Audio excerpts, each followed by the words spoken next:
Halo Ayah Bunda, dengan saya Dr. Melka. Saat ini saya akan sharing beberapa hal yang sering membuat anak Ayah Bunda ditolak di rumah sunat. Atau bahkan kadang udah nyampe rumah sunatnya nih, ketika ditidurkan, dibuka celananya, dokternya bilang, atau operatornya bilang, waduh, ini nggak bisa disunat sekarang. Dengan berbagai macam hal, alasan, ada banyak sih. Nah, untuk saat ini saya sharing hanya 3 dulu ya. Nanti detail-detailnya yang lain saya sharing di video berikutnya. Nah, jadi sebenarnya ini bukan hal yang hanya mesti diperhatikan oleh anak ayah bunda yang ingin sunat aja, tetapi diperhatikan seluruh orang tua ketika mempunyai anak laki-laki, ya, dari bayi sampai usia pubertas. Apa aja yang mesti diperhatikan dan yang sering menyebabkan anaknya ditolak ketika ayah bunda mau mengajak anaknya sunat. Yang pertama adalah posisi lubang kencing. Nah, saya bawa dalam bahasa yang simpel aja ya. Jadi ini adalah contoh manekin Mr. P di sini saya bawa. Nah, posisi lubang kencing. Apa sih dok posisi lubang kencing? Jadi ya, posisi lubang kencing anak itu yang wajar harusnya posisinya ada di tengah kepala penis seperti ini ya. Nah, ya ini saya gambar pakai spidol. Bila posisinya seperti ini ada di tengah kepala penis seperti ini, biasanya sunatnya tetap dilanjutkan. Jadi eh, tidak akan bermasalah lah kalau untuk mau melakukan tindakan sunat. Namun yang mesti ayah bunda perhatikan ketika punya anak bayi atau anak kecil, dilihat lubang penisnya.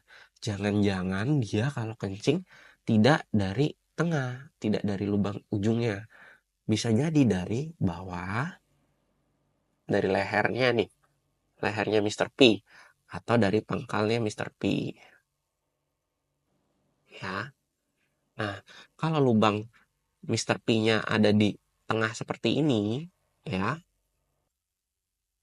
di tengah pangkal maksud saya, biasanya dokter sunatnya, dokternya nggak akan berani mengoperasi karena dibutuhkan tindakan khusus oleh dokter urologi atau dokter bedah anak sebelum dilakukan sirkumsisi. Dan biasanya sih kenapa seperti itu? Karena kulitnya yang sini nanti akan digunakan untuk operasi tindakan lanjutannya di ruang operasi oleh urologi.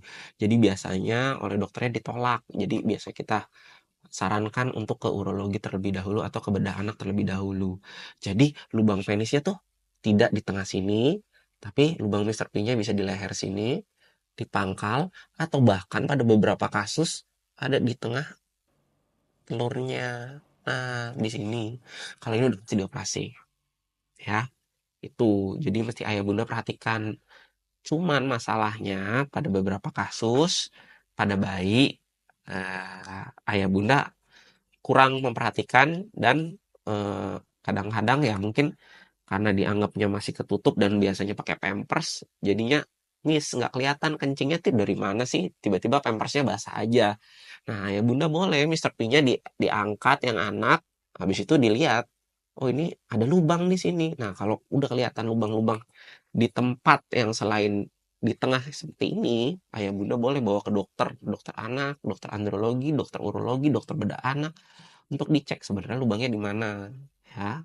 Kalau memang nanti dibutuhkan tindakan, biasanya kita rujuk atau dirujuk ke dokter urologi atau dokter bedah anak untuk tindakan operasinya. Jadi reposisi biar lubangnya kembali di tengah seperti itu. Ya, itu yang pertama. Yang kedua, apalagi yang mesti ayah bunda perhatikan. Yang ayah bunda wajib perhatikan ketika mempunyai anak laki-laki adalah posisi telurnya. Nah, jadi ayah bunda mesti perhatikan posisi telur anak saya ada nggak ya dua-duanya.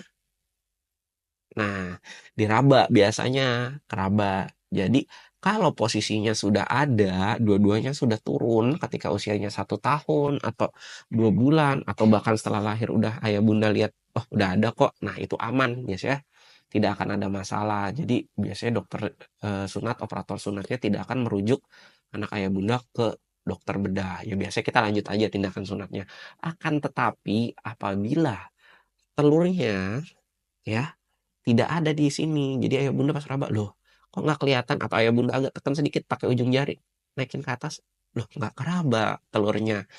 dua-duanya ataupun salah satunya yang belum turun, nah biasanya kita sebagai operator atau dokter, ketika mau mengerjakan sirkumsisi, sunat ya, kita tolak. Nah, kita tolak, kita rujuk dahulu anak ayah bunda ke dokter anak, dokter bedah, atau dokter urologi. Untuk diketahui dengan pasti, ini posisinya di mana? Apa kitanya yang memang tidak melihat dari luar, atau benar-benar belum turun posisi ininya? Ya, kenapa? Karena ketika usia 1 tahun, posisi ini sudah seharusnya turun. Ya, jadi kalau memang masih belum 1 tahun, biasanya ditunggu sama dokternya sampai usia 1 tahun. Akan tetapi ayah bunda udah mesti waspada, udah mesti wanti-wanti nih, kira-kira kapan mau dibawa ke dokternya, ya. Kalau masih di bawah 1 tahun, biasanya masih beberapa masih bisa mencoba dengan terapi hormonal. Tetapi kalau udah lewat dari usia 1 tahun, wajib ada tindakan operasi, ya. Jadi kalau memang belum turun, apalagi kedua-duanya tidak ada, ataupun salah satunya, nah, ayah bunda mesti bawa anak ayah bunda ke dokter anak, dokter bedah, atau dokter urologi untuk segera diturunkan. Kenapa? Karena bila posisinya tetap di atas, nah resikonya nanti ketika dia masuk pubertas dan dia posisinya masih di atas, kondisinya spermanya bisa tidak ada. Zong, nggak ada sperma sama sekali atau biasa kita sebut azoospermia. Dan itu sangat membuat anak ayah bunda tuh eh, kemungkinan ya sulit mempunyai keturunan. Lalu hal ketiga yang sering membuat anak ditolak untuk dilakukan tindakan sunat oleh dokternya atau operator adalah ukuran penis ya. Ukuran penis itu diukur dari pangkal sampai ujung kepala sini lalu ditarik. Nah, jadi ukurannya tuh ukuran pas ditarik, bukan ukuran pas sedang lagi turun. Ya, lalu berapa ukuran penis yang normal, Dok? Nanti saya pajang ya di IG astronot sama di IG saya, atau nanti mungkin kalau bisa saya tampilin di sini. Ya. Jadi kalau ukurannya di bawah normal bisa disebut small penis, atau yang di bawahnya lagi micro penis. Untuk small penis sendiri biasanya operator sih tidak akan menunda ya, karena memang bukan kontraindikasi. Jadi masih bisa dilakukan tindakan sirkumsisi. Tapi untuk mikro, biasanya operator merujuk ke dokter anak atau ke dokter andrologi untuk diberikan terapi hormon terlebih dahulu. Jadi tidak boleh langsung dilakukan tindakan sirkumsisi. Jadi kita mengembalikan ke ukuran yang seharusnya terlebih dahulu. Lalu kenapa kira-kira dirujuk? Selain karena ukurannya yang kecil. Nah, jadi ada beberapa kasus pada mikropenis itu, jadi bukan mikropenis murni, jadi ada penyebab gangguan genetik lainnya, dan itu wajib diperiksa. Beberapa kasus seperti sindrom Kallmann salah satunya. Nah, itu penisnya kecil bunda, ayah bunda. Nah, lalu diciri-ciri lagi biasanya tidak bisa mencium anaknya, disertai dengan pertumbuhannya yang terlambat atau suaranya yang telat berubah. Nah, itu harus segera dikonsulkan ya, dengan kondisi mikropenisnya juga seperti itu. Lalu eh, itu ya tiga hal tadi yang sering membuat anak ayah bunda ditolak ketika ke rumah sunat, ditolak melakukan tindakan atau ditunda. Jadi seperti itu. Kira-kira kalau ada yang mau ditanyakan boleh komen di bawah, dan jangan lupa di subscribe kalau info dari saya dirasakan membantu. Oke, sekian saja ya Bunda. Nanti saya buka video-video selanjutnya mengenai apa saja yang ayah bunda mesti perhatikan ketika sunat, atau mungkin cara merawatnya atau perawatannya ketika pasca sunat, setelah selesai sunat, apa aja yang ayah bunda mesti perhatikan.